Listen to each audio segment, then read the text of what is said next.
काल। जीवन में रोज कुछ ना कुछ घटनाएं होती रहती हैं। जो काम या घटना चल रहे समय में हो उसे वर्तमान काल कहेंगे। जब यही चल रहा समय बीत जाएगा तो उसे भूतकाल कहेंगे। जब कुछ घटनाएं या काम आने वाले समय में हो उसे भविष्यत काल कहेंगे। रोहन कल टीवी देख रहा था। राधा सो रही है। हम लोग दिल्ली घूमने जाएंगे। ऊपर दिए गए वाक्यों से पता चलता है कि रोहन कल टीवी देख रहा था, बीते हुए समय में। राधा सो रही है, इसी समय। हम लोग दिल्ली घूमने जाएंगे, आने वाले समय में। इस प्रकार ऊपर दिए गए क्रियाओं से कार्य के होने के समय का पता चल रहा है। कुछ क्रियाएं बीते समय में होती हैं, कुछ क्रिया चल रहे समय में होती है और कुछ आने वाले समय में होती हैं। क्रिया के जिस रूप से कार्य के होने या करने के समय का बोध होता है उसे काल कहते हैं।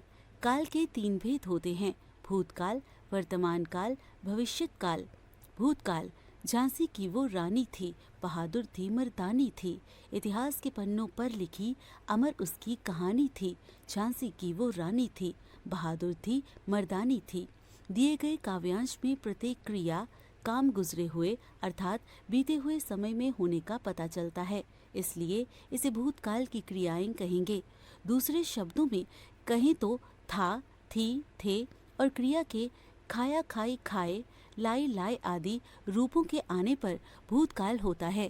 क्रिया के जिस रूप से कार्य के बीते हुए समय में संपन्न होने का पता चले उसे भूतकाल कहते हैं। भूतकाल के भेद: भूतकाल के 6 भेद हैं: आसन्न भूत, सामान्य भूत, पूर्ण भूत, अपूर्ण भूत, संदिग्ध भूत, हेतुमत भूत।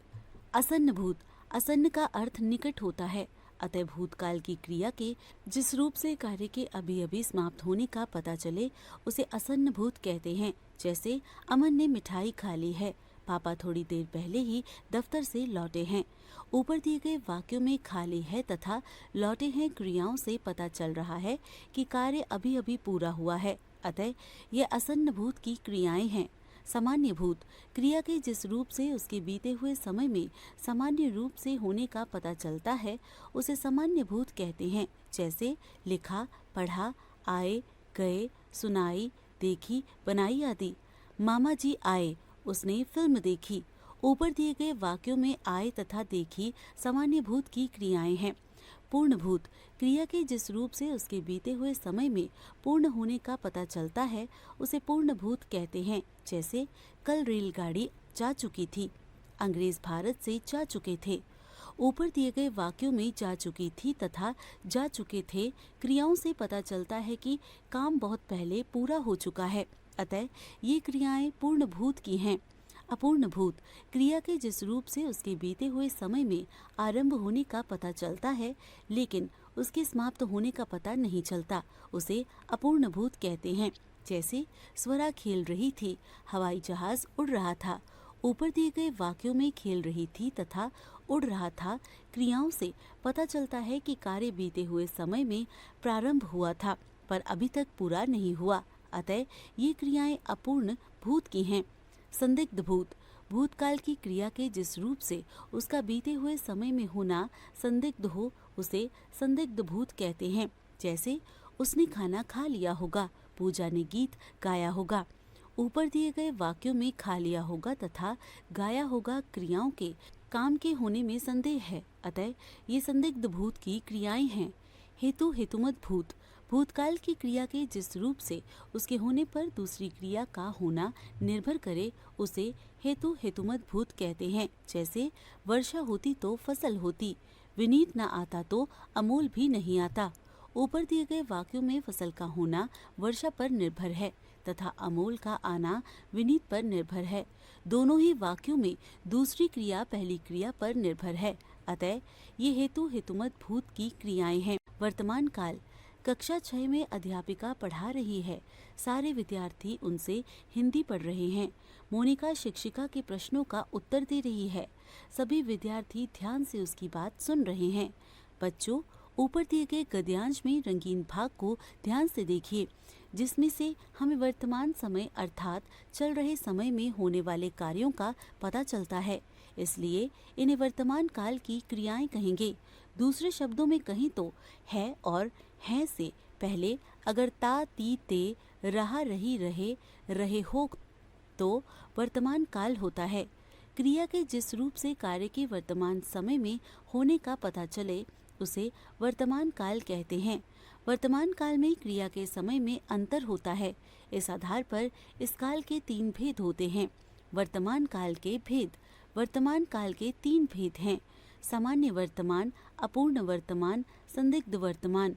सामान्य वर्तमान क्रिया के जिस रूप से उसके वर्तमान में सामान्य रूप से होने का पता चलता है उसे सामान्य वर्तमान कहते हैं। जैसे अमन पतंग उड़ाता है, विनय सुबह उठकर योग करता है। ऊपर दिए गए वाक्यों में उड़ाता है तथा करता है क्रियाओं से कार्य के सामान्य वर्तमान में होने का पता चल रहा है, अतः ये सामान्य वर्तमान की क्रियाएं हैं। अपूर्ण वर्तमान क्रिया के जिस रूप से उसके चल रहे समय में शुरू होने का पता तो चलता है लेकिन उसके समाप्त होने का पता नहीं चलता, उसे अपूर्ण वर्तमान कहते हैं। जैसे दादाजी पूजा कर रहे हैं, छात्राएं साइकिल चला रही हैं।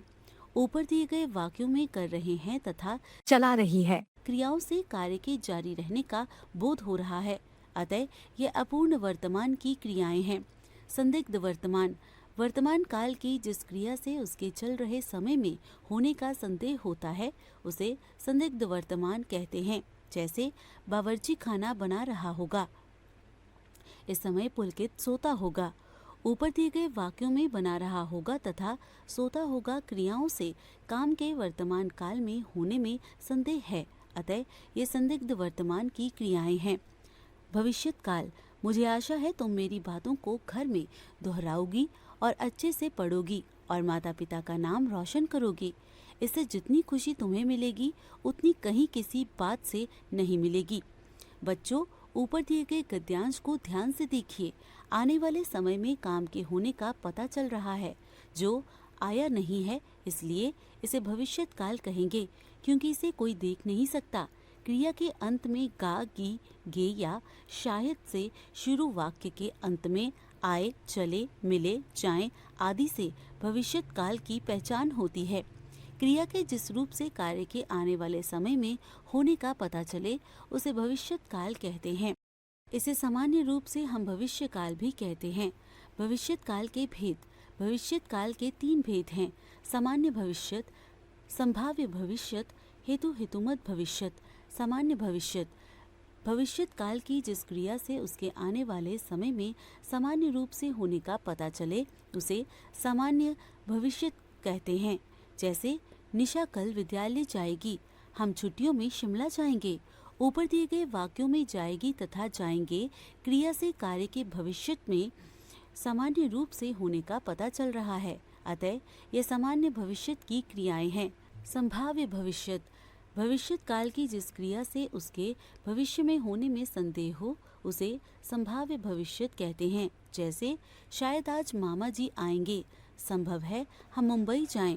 ऊपर दिए गए वाक्यों में आएंगे तथा जाएं क्रियाओं से कार्य आने वाले समय में कार्य के होने की संभावना प्रकट हो रही है, अतः ये संभाव्य भविष्यत क्रियाएं हैं। हेतु हेतुमत भविष्यत क्रिया के जिस रूप से भविष्य में उसके होने पर दूसरी क्रिया का होना निर्भर करे उसे हेतु हेतुमत भविष्यत कहते हैं। जैसे यदि तुम चलोगे तो मैं आऊँगा, यदि तुम पढ़ोगे तो मैं सुनूंगा। ऊपर दिए गए वाक्यों में भविष्यत में होने वाली क्रियाओं चलोगे, आऊँगा तथा पढ़ोगे, सुनूंगा के होने में शर्त लगी हुई है, अर्थात इन क्रियाओं का कारण उपस्थित होने पर ही ये क्रियाएं पूरी होंगी। ऐसी क्रियाएं हेतु हेतुमत भविष्यत की क्रियाएं होती हैं। हमने सीखा क्रिया के जिस रूप से कार्य के होने या करने के समय का बोध होता है उसे काल कहते हैं। क्रिया के जिस रूप से कार्य के बीते हुए समय में संपन्न होने का पता चले उसे भूतकाल कहते हैं। भूतकाल के 6 भेद हैं: असन्न भूत, सामान्य भूत, पूर्ण भूत, अपूर्ण भूत, संदिग्ध भूत, हेतु हेतुमत भूत। क्रिया के जिस रूप से कार्य के वर्तमान समय में होने का पता चले उसे वर्तमान काल कहते हैं। वर्तमान काल के 3 भेद हैं: सामान्य वर्तमान, अपूर्ण वर्तमान, संदिग्ध वर्तमान। क्रिया के जिस रूप से कार्य के आने वाले समय में होने का पता चले उसे भविष्यत काल कहते हैं। भविष्यत काल के 3 भेद हैं: सामान्य भविष्यत, संभाव्य भविष्यत, हेतुमत भविष्यत।